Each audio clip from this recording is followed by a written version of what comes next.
welcome to my channel. Thank you for joining me today and having a cup of coffee with me.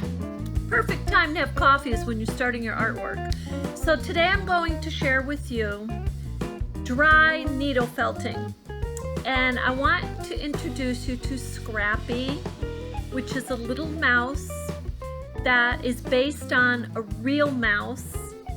And this Scrappy I sculpted 20 years ago. And I had gone out to my shed and there was some yarn in a bin, and this little mouse had gotten in the yarn. When I opened the door to the shed, the mouse stood up with his little hands like that and his little ears up, and he was covered in yarn. He was the cutest, honest to God, most adorable thing I ever saw in my life. He looked right at me and I looked at him, and I didn't move and he didn't move. And then I realized how frightened he was. I backed away and shut the door, and he left. But it prompted me. I had sheep at that time, and I was using their wool to make rugs, to make vests, and I was having a lot of fun with my wet felting. So this was my first dry felting creature, my adorable little mouse, and he's 20 years old now. And I'm going to give you some tips on how to start your dry felting and how very easy it is. And the first thing, one of the first thing I'm going to say to you is, when you are felting, you do not want to have the wool squishy. You want it to be nice and solid when you're done. And then you're done. But also remember that fibers, wool fibers, come apart they will rise up. Like this one's 20 years old, and I do revamp him every now and then. But fibers will rise up, and for tiny little hands and mouths, it is not safe. So I just want to put that right out there right away. So let's get on with our lesson, and that's Scrappy, and I'm going to put him to the side. And I have another video coming up where I have so many other creatures like these polar bears that I want to share with you that I've made. So to start off with, you're going to need, of course, a needle felting needle. And I have the wooden handle that I had purchased separately from the needle. The needle has hooks in it. The hooks are used to hook the wool hooks together, because wool fibers have hooks on them. So it's a tool that if you jab your finger or anything with it, it's going to be painful. Believe me, very painful. Definitely something you want to be very, very careful with. And again, this is not at all something you want near children, because this is very sharp. So having said that, that needle felting needle, I would start with one. They sell these tools, the needles in combos of 3 together, where you're kind of like jabbing 3 needles together on the same handle, and then they even have them 5. But you know, to start off with, to get orientated to manipulating your wool, I believe you want to start with 1 needle. And believe me, it doesn't take that long once you start needle felting something. And I suggest to start with a ball. And so that's, I'm just going to give you that info. Now, the second thing I'm going to tell you is fiber fill is an excellent pad. You're going to need padding. You want it to be at least 6 inches deep. And the reason is, I'm sitting in a chair today. I'm going to bring my knee up. I'm going to put this on my knee so you can see me work. You do not want the needle to, once it goes through, and it will go right through your work. And you do not want it to jab your knee. So you want your padding to be about at least 6 inches. If you don't have 6 inches of fiber fill, just make the surface fiber fill or something that needle can go through that's not going to break your needle. You need some kind of fiber it's just going to go through. So the fiber fill will end up, it will start out like this, nice and clean. This fiber fill I got at the thrift shop because fiber fill can be very expensive. It was a whole bag of it for like 50 cents. So I got it at a thrift shop. Now, as you start to needle felt on it, it's gonna get wool in it. It's gonna look like it's dirty. It's not, it's wool. So you can always peel it off and have a nice new clean surface on your next projects. And you can make different sizes of this, and you can even make molds. Like I used to make wool bowls years ago, way back. And in 2009, I had them all in coffee shops. I was selling them. They were bowls, beautiful needle felted bowls with little covers. The coffee shops all started to shut down up here in Vermont. I think it happened across the nation 2009. But those bowls were selling even at that time. They were selling. So I'm going to, I want to show you a couple different types of wool also. Now this wool in these little bags that I got, these were not purchased. I didn't even get them at a thrift shop. I got these from bartering with a neighbor. They have the neighborhood forums on the social platforms.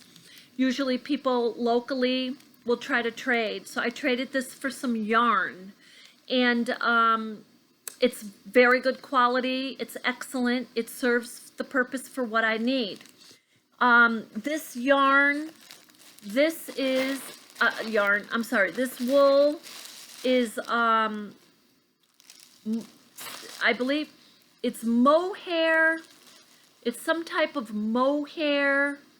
I believe it is rabbit hair. It's mohair. This type of wool, if you are going to needle felt this, I wouldn't needle felt mohair if you're beginning. But if you want to try it, what you want to do is pull it apart horizontally, vertically. You want to swag it, you want to turn it, you want to bunch it, all of that. Because if you don't, and you're trying to needle felt it straight like this, it's not going to hook. It won't connect. They have to be bunched up and pulled apart like that, and then you can start your needle felting. So that's just a tip if someone's looking to needle felt a finer type of wool. So let's get you started on a small ball. Now, I think it's important to start with a shape of a ball. Now, the reason is it's a project that gives you an idea of the depth, of the feel, if you will, of wool. Now, this type of wool that you buy in a store, they have all the lanolin washed out of it. I used to love working with the lanolin, but it's the best kind of wool to start with.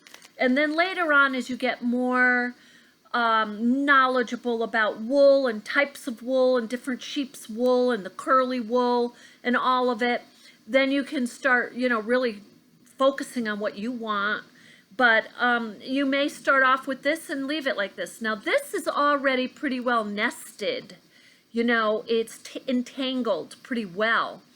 But you can always pull it apart and turn it and swag it and entangle it a little.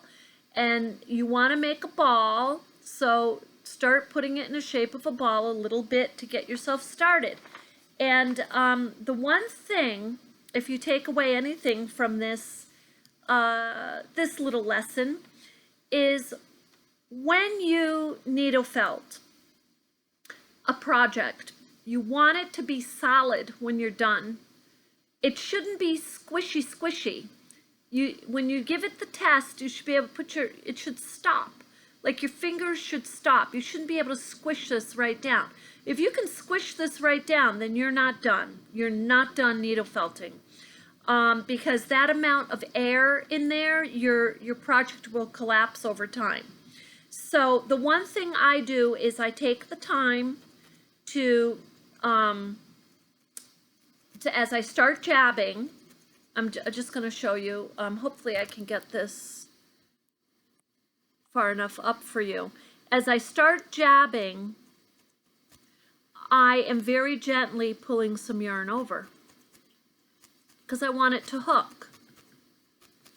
And I will focus on one area for a little bit, and then I'm going to turn it. And I'm keeping in mind that I want a circle. So I'm pushing all of my wool to the way of a circle. Now, the mystical and magical thing about one needle is that as you're working it, you see the wool start hooking together, and it's hooking a little bit at a time, and you're like, oh man, is this ever going to come together? The magical thing is that yes, once it starts to take on a little solid form and take its form, and these fibers have hooked, and more of them hook, you're going to notice a pronounced result of the jabbing, of the hooking. You're going to notice a pronounced result. In other words, it becomes more and more evident to you that your needle is so effective in creating shape. And as you learn that, as you're going along, that's where you can start shaping faces. You can start shaping your arms and legs. You know, if you want to make creatures or characters or whatever it is you want to make.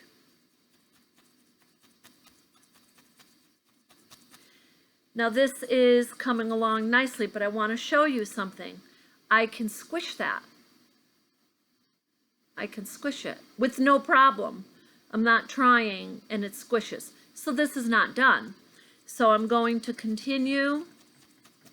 Now I made some birds for the Audubon Society up here years ago. Oh man, maybe almost, I don't know, 8 years ago. And they wanted me to give lessons to some little groups over there. And I said, I'm going to tell you the best lesson I can give you. Teach them whatever you know about needle felting, but when they needle felt, they need to complete it. Don't needle felt and leave it so it's airy and you don't have a solid piece. So this is almost done. At least what I'm looking for. Now, if you do want your project squishy, you don't want it to be really solid, that's also your preference, certainly. And the nice thing about making a simple wool ball is that this can be a bead.